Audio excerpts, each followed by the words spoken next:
Another day, another fresh round of protests directed at U.S. President Donald Trump. In Washington, D.C. and many other cities, legions of demonstrators continue to rail against the administration. They say they are fed up with Trump's efforts to bar immigrants from 7 mostly Muslim nations from entering the U.S. Trump is doubling down, lashing out through his preferred medium with a series of tweets. One reading, "The opinion of this so-called judge, which essentially takes law enforcement away from our country, is ridiculous and will be overturned."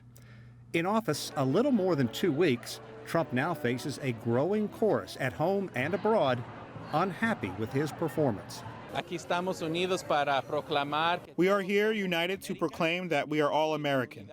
We are here in unity, in solidarity with the Muslim community, saying we are with them. We are against the threats that they are facing from these executive orders. You don't build a strong nation by saying, hey, the person next door, I'm not going to trust you, I'm going to be suspicious of you, because that only creates and fuels hatred and fear. Trump's spokesman is vowing to fight the ruling from a federal judge in Washington state that for the time being slams the brakes on the travel ban.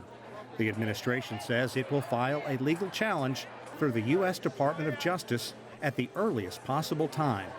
Trump's first couple of weeks in office have been characterized by dropping poll numbers and legal action.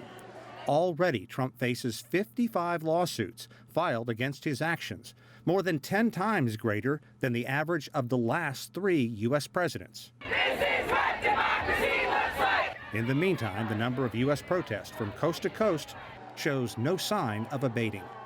The U.S. State Department had revoked some 60,000 visas from abroad since Trump instituted the travel ban on January 27th.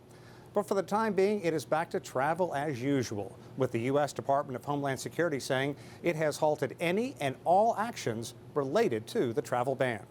Callebs, CGTN in Washington.